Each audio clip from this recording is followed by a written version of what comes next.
Hi, welcome to another video. I thought in this video I might give abstract photography another go. And the beauty of doing some abstract photography is I don't have to go far. I can do it in my local neighbourhood, my local surroundings. I was a little absent on the photography, and I probably still will be. And part of that is comments. I've got a car coming. I got a negative comment and it really kicks you in the teeth sometimes, doesn't it? I don't understand why people do that. But I blocked them, so there you go. But it does, it knocks you for six. I'm not a professional photographer by any stretch of the imagination, as you know. Yeah, it just knocked me for six and it stopped me doing some videos. But I'm doing this for my enjoyment, so it shouldn't really matter what others think. I was watching a Ray Scott video, visual art photography. I've chosen the wrong way. And he said, I think his kind of sign-off thing is, it's not, what is it? It's not, I've forgotten what it is now. It's not what you see, it's how you see it. That kind of thing. And I think that's part of the course with abstract photography. Now, I did another video on abstract photography when I was starting the channel. So I'm going to go out, I'm going to kind of do it in reverse. What I'm going to do is find some subjects and see if I can isolate something from the picture so that you get an idea of what the subject is. So, for instance, if I took a picture of a car, I might zoom right in to the headlight or the grille or something like that. And you think to yourself, well, I know it's a car, but what part of the car is it? Why has he zoomed right in? So I've got my 18 to 140, which will give me some macro type aspects. So I think what I'll do is reverse the reverse logic in this video. I'll take the shot and I will display it on the screen for you, and then we'll kind of talk through it and see why. First of all, can you see what the subject is? And then kind of zoom out and see, this is why I took it as macro. Does that make sense? I think we'll just get into it. So I'm going to find my first subject, and here's that picture. So here's the first picture. You know that it's a padlock. What I'm drawn to is the lines and the textures of the moss underneath the handle and the lock. But the thing about abstract photography is to try and take your subject out of the big picture. So if I then take another shot of the whole picture, you then see how I've zoomed in and taken an abstract section of the photograph. So yeah, it's a kind of a electricity box thing going on, but I was drawn to the padlock and the lines. I was a teenager. Yeah, we were all teenagers, weren't we?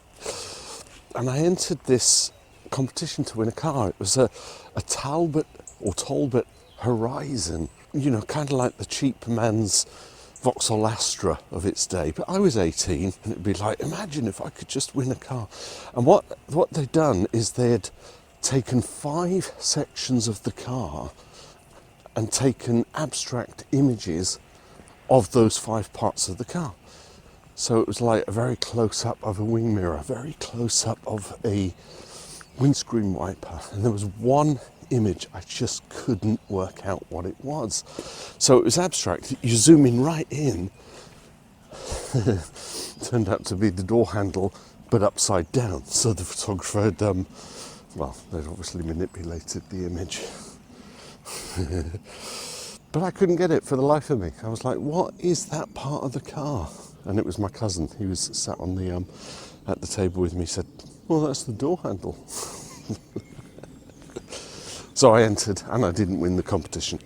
But I remember that even when I was way back when, 18 is old. When you're 12 to 15, 18 is old. When you're 61, 18 is young. It would have been great to have won the car.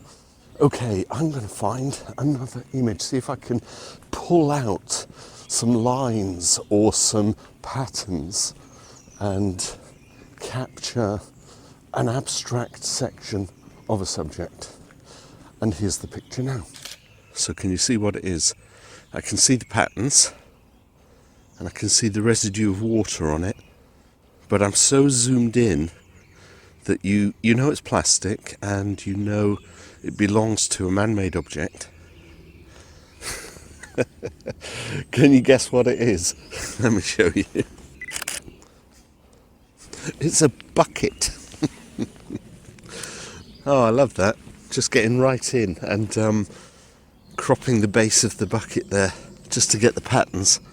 That's kind of abstract, isn't it? Things you see on a little country stroll.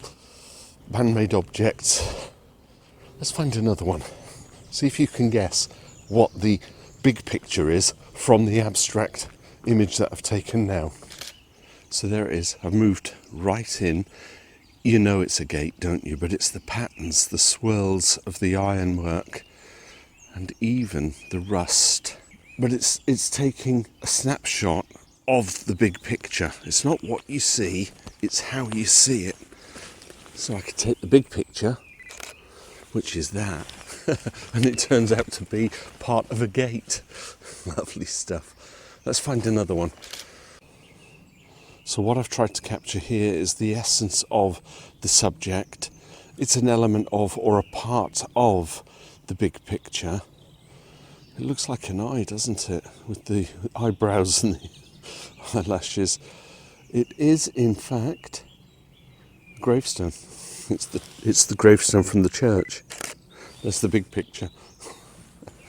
I love it that you can actually just zoom in, crop in, and take a little tiny section of the big picture and turn it into something abstracty.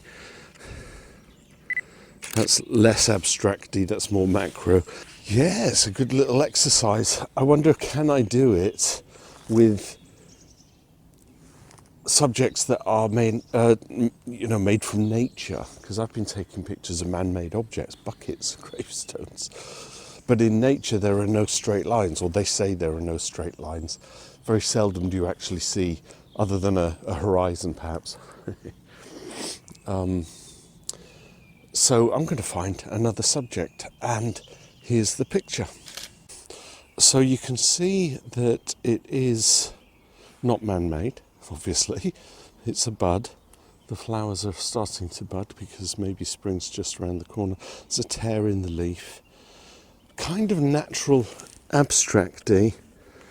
But if I come out and you see the big picture, I'll have to come further back here. That makes it all the more important as an abstract, because we've taken a section of the big bush with its leaves. Just to give me a zoomed in. I love this.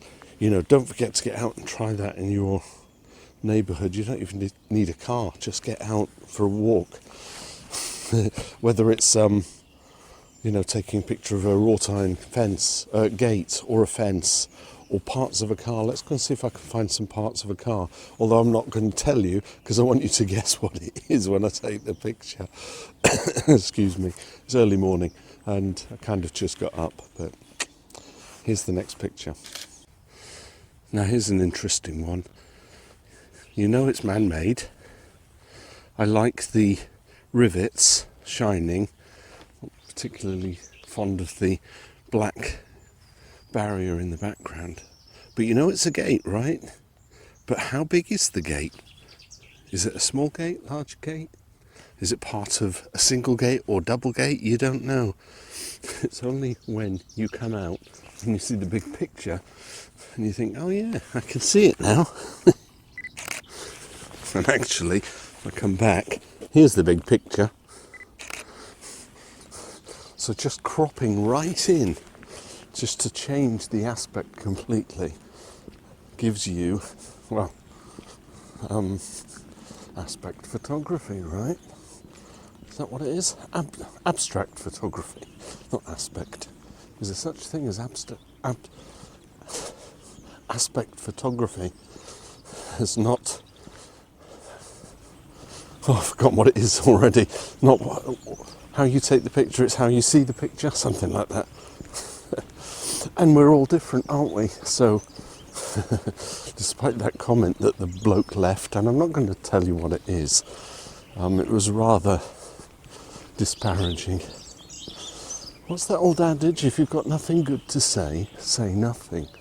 And maybe your silence speaks more volume than, you know, leaving a nasty comment, because that actually then defines your character. And maybe I should leave the bad comments and just let them roll. And then if anyone wants to kind of have my back, you can jump on board. But no, we don't want sling matches, do we? So I won't do that. Right, I've got 2 more ideas. So let's see if you can see what this is. And what is it? You know it's part of a car. But is it the headlight?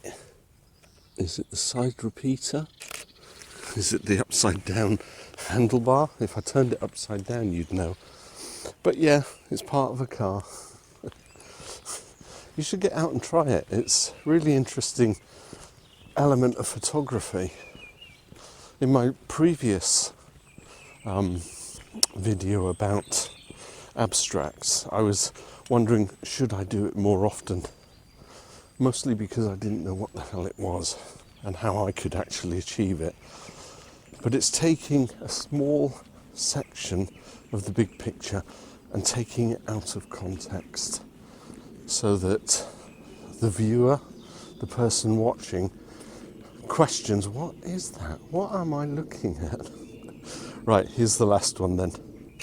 I'm going for lines, doing it in portrait mode. It looks like a butter top, you know, for a margarine or a butter, you know, the top of a butter, what are they, tub, that's the word I was looking for. But it's not. I was going to say comment below, but of course, by the time I show you the next image, you'll already get it. This is what I'm looking at. It's a salt bin. Good old salt bin. With spiders and everything in it. Abstract photography, what do you think? It's pretty cool, isn't it? And you can do it in your local neighbourhood. I'm just out for a walk prior to starting my day's work. And I thought, is there anything I can actually take a picture of that will be abstract? And I reckon within 100 paces, and I'm talking down the lane here, I could find at least 10 things to take a picture of abstracts. The brick wall, the lattice fence, the ivy.